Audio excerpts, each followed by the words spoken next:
안녕하세요. 목동이 투센서 영어 강사 송지승입니다. 자, 오늘 저는 여러분들과 함께 2021년 목동고등학교 2학년 1학기 중간고사 분석을 진행하도록 할 겁니다. 자, 진행 순서는요. 첫 번째로 1학기 중간고사 출제 범위를 분석할 거고요. 두 번째로는 1학기 중간고사 출제 유형별 분석을 진행할 겁니다. 분석을 완료한 다음에는 어떻게 우리가 1학기 기말고사를 준비해야 되는지에 대한 준비 팁까지 여러분에게 말씀드리도록 하겠습니다. 그러면 본격적으로 한번 시작해 보도록 하겠습니다. 우리 1학기 중간고사 출제 범위 분석입니다. 차트를 살펴보시면 교과서 1과 2과에서 총 30문제 중 6문제밖에 출제 안 됐다는 사실을 볼 수 있을 겁니다. 교과서의 출제 비중이 상당히 낮죠. 교과서의 출제 비중이 낮다라는 이야기는 부교재의 출제 비용이 높다라는 얘기, 아니나 다를까 부교재 컨셉 종합 모의고사에서 30문제 중에 12문제가 출제가 되었습니다. 또한 부교재 21년 3월 모평에서 7문제가 또다시 출제가 되었죠. 토탈 부교재에서만 19문제가 출제가 되었습니다. 그리고 무엇보다 목동고등학교 2학년의 핵심 유형인 외부 지문이 시험 범위 밖 외부 지문이 5문제나 출제됐다는 거죠. 자, 총 이렇게 4개의 시험 범위로 구성이 되어 있었던 시험이었습니다. 조금 더 자세하게 살펴보도록 할게요. 자, 교과서 같은 경우죠. 교과서는 작년보다 올해 출제 비율이 많이 떨어졌습니다. 작년에는 11문제가 출제됐었는데 올해는 6문제가 출제되었죠. 그러면 이 6문제가 어떻게 출제되었느냐? 어법과 어휘에 집중돼서 출제되었습니다. 다시 말해서 교과서에서 확실히 변별할 수 있는 문제만 낼게, 이러한 의도를 갖고 있겠죠. 자, 두 번째는 서술형 2문제가 출제되었어요. 서술형이 2문제가 출제됐다는 얘기, 서술형은 반드시 맞춰야 되고 배점이 크죠? 비중은 적지만 확실히 우리가 공부를 했어야 됐다라는 이러한 분석이 나오게 됩니다. 교과서 범위 출제 비중이 적다고 간과해서는 안 됩니다. 자, 다음입니다. 부교재 첫 번째 컨셉 종합 모의고사죠. 이번 시험의 꽃이라고 볼 수가 있겠습니다. 40%나 출제된, 가장 많이 출제된 유형이 되겠습니다. 또한 지문의 난이도가 상당히 어려웠었죠. 제가 생각하기로는 3월 모평보다 훨씬 높았습니다. 그리고 내용 자체가 사설 모의고사다 보니까는 조금 까다로웠죠. 두 번째로는 지문을 변형하여서 어법을 출제했어요. 지문 자체도 어려운데 그 사실을 변형해서까지 출제되었죠. 따라서 이러한 부분이 난이도 상승 포인트가 되지 않았나 이렇게 판단이 됩니다. 자, 우리 세 번째로는 빈칸 영작, 빈칸 어휘까지 서술형 4문제가 출제가 되었습니다. 부교재 컨셉에서 어법 변형하고 어법 어휘 서술형 문제 4문제, 그리고 심지어 이 문제들은 이번 시험의 킬러 문항들이었죠. 그러니까 얼마나 컨셉 종합 모의고사 그 분석을 확실히 했느냐에 따라서 이번 시험의 등급이 갈려지겠죠. 자, 그 다음 두 번째 부교재인 3월 모평지문입니다. 모평지문도 30문제 중에 7문제가 출제가 됐고요. 작년에 비해 모의고사 출제 문항 수는 감소했습니다. 작년은 19문제나 출제가 되었었는데 올해는 7문제. 그 이유는 부교재 프린트, 우리 컨셉 종합 모의고사 부교재 프린트에서 조금 더 많이 출제가 됐기 때문에 이러한 감소가 일어나지 않았나 판단이 듭니다. 모의고사 문제에서의 특징은 지문의 변형이 거의 없었다라는 점이에요. 그러니까 누구나 본문 잘 봤으면, 기본적인 내용과 흐름에 대한 문제가 출제됐기 때문에 본문 잘 봤으면 다 맞힐 수 있는 전반적으로 평이한 난이도의 문제였습니다. 그럼 등급을 지켜야 되겠죠. 이런 문제에서는 절대 틀리지 말아야 되는 문제 유형이 되겠습니다. 자, 우리 다음은 외부 지문이었습니다. 외부 지문이 5문제 밖에 출제 안 됐네 라고 얘기하는 사람은 하수죠. 이 5문제가 결국에 뭐 하느냐? 1등급을 가르는 포인트입니다. 그 다음 더 중요한 거는 외부 지문의 어휘 난이도가 전반적으로 상당히 높았어요. 그러니까 내가 기본 실력으로 기본 어휘가 어느 정도 닦여있지 않는다면 분명히 어렵게 느낄 수 있었던 문제들이 출제가 됐다라는 겁니다. 자, 두 번째로는 학교 선생님의 수업시간 필기에서 강조된 부분과 연계되어서 어법이 출제됐어요. 특히 부정어구 도치, 특히 소유격 관계대명사 학교 선생님 필기해 주셨거든요. 그 부분하고 강조돼서 어법이 출제가 됐고, 수업시간에 조금 피곤해서 졸았거나 혹은 수업시간에 잘 안 듣는 친구들은 문제 해결하기가 상당히 어려웠을 수 있었던 부분이었습니다. 따라서 외부 지문을 위해서는 우리가 평소에 어법과 어휘 공부 확실히 해두는 것이 중요하겠죠. 자, 결론입니다. 교과서는 비중이 적지만 서술형 문제와 어법이 중요했다. 마찬가지예요. 내용 누구나 다 맞출 수 있는 문제 건너뛸게. 정확하게 변별력 있는 문제만 낼게. 비중은 적지만 확실하게 변별력 줄게 라는 의도를 담고 있었고요. 두 번째는 학교 프린트 비중의 증가였습니다. 다시 말해 부교재 컨셉 모의고사의 비중 증가, 그리고 이로 인한 난이도 증가가 발생했다는 겁니다. 자, 우리 세 번째로는 외부 지문의 공략 5문제가 있었죠. 서술형도 출제됐기 때문에 반드시 영어의 기본 실력을 올려야 되겠다라는 이러한 출제 범위 분석에서 결론이 나올 수 있겠습니다. 자, 두 번째로는 출제 유형별 분석을 한번 보도록 할게요. 자, 차트를 보시면 어법과 어휘 문제가 총 16문제가 출제됐습니다. 50%가 넘어가죠. 다시 말해 목동고등학교 2학년은 변별력을 어법과 어휘를 통해서 주겠다는 겁니다. 자, 흐름 파악이나 내용 파악은 맞춰줘야 되는 문제입니다. 여러분들 맞춰줘야 되는 문제니까 이 부분은 뭐 이 정도 나왔다라고 보시면 되겠고요. 또다시 중요 포인트가 영장 유형입니다.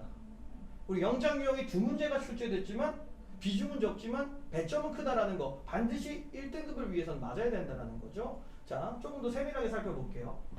자, 어법 유형 1분 문제가 출제됐는데 여기 보시면 지문을 변형한 어법이 출제가 되고 있습니다. 다시 한번 얘기할게요. 지문을 변형했습니다.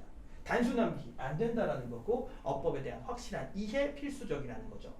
자, 두 번째는 서술형으로도 어법 문제가 출제되므로 1등급을 위해서 확실하게 이해가 필요하다는 겁니다. 자, 두 번째 갑니다. 우리 어휘 유형 객관식 서답형이 자 합쳐가지고 총 9문제가 출제가 됐고요. 이번 중간고사에서 가장 많이 출제된 유형입니다. 첫 번째로 이 문양을 공략하기 위해서는 동의어, 반의어에 대한 이해가 필수적이죠. 여러분들이 공부하실 때 동의어 공부, 반의어 공부도 같이 해주셔야 된다는 겁니다. 자, 두 번째는 지문 속 수거 표현에 대한 이해가 필수였습니다. 학교 선생님께서 중요한 부분에다 거의 다 하이라이트를 쳐주셨거든요.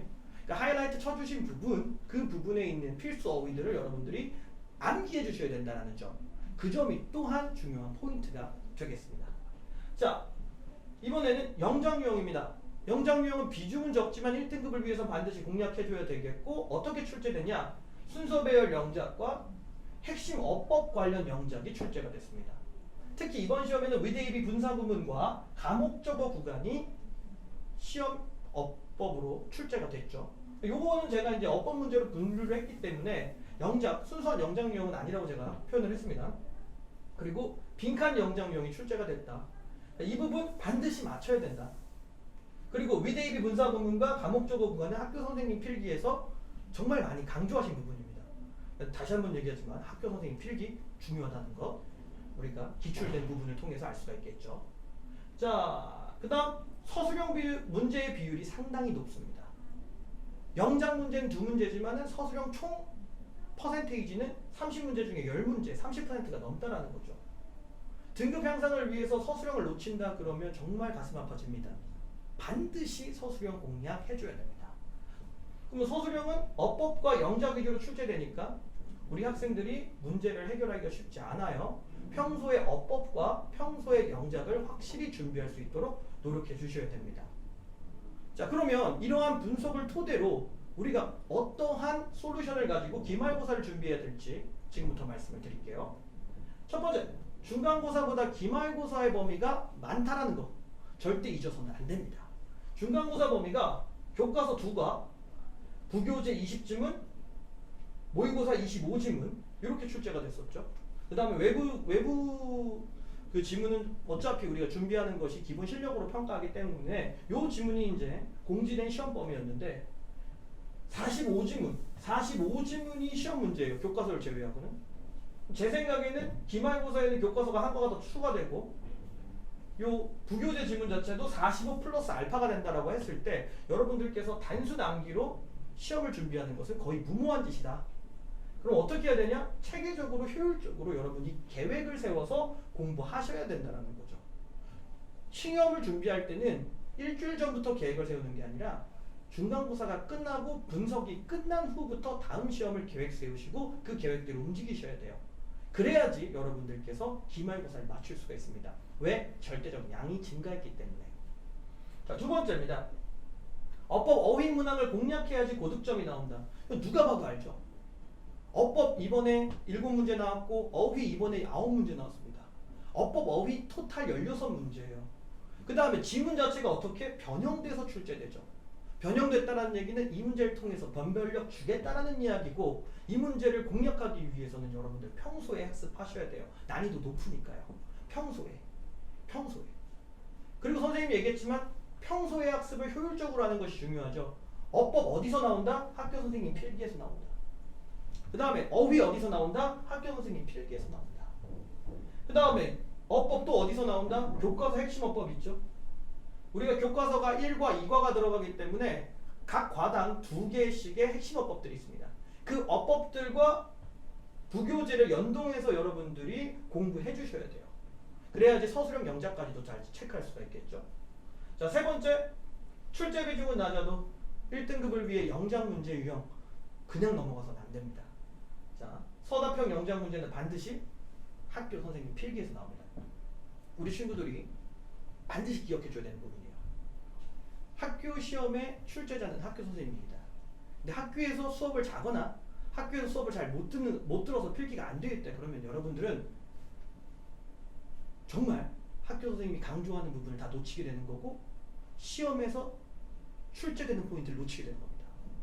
항상 학교 선생님 수업 잘 듣고 학교 선생님 필기 잘 해주시기 바랍니다. 자, 두 번째는 교과서 핵심어법. 아까도 제가 앞서서 말씀드렸다시피 교과서 핵심어법과 관련된 영작이 나올 가능성이 상당히 커집니다.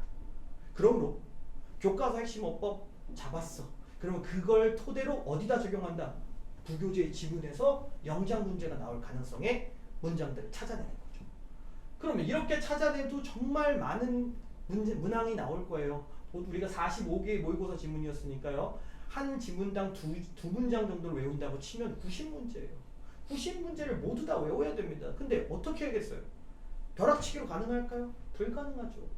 따라서 계획 세워서 학교 선생님 필기, 핵심어법, 문장 요약한 다음에 계획 세워서 주차별로 암기 하셔야 됩니다. 자, 확실하게 좀 여러분들 기말고사 어떻게 준비하시는지에 대해서 좀 감이 오실 겁니다. 자, 결론 내려볼게요. 기말고사는 절대적 양이 많습니다. 따라서 벼락치기로는 공략할 수가 없다. 그렇기 때문에 우리 어떻게 해줘야 된다? 효율적 공부해줘야 된다.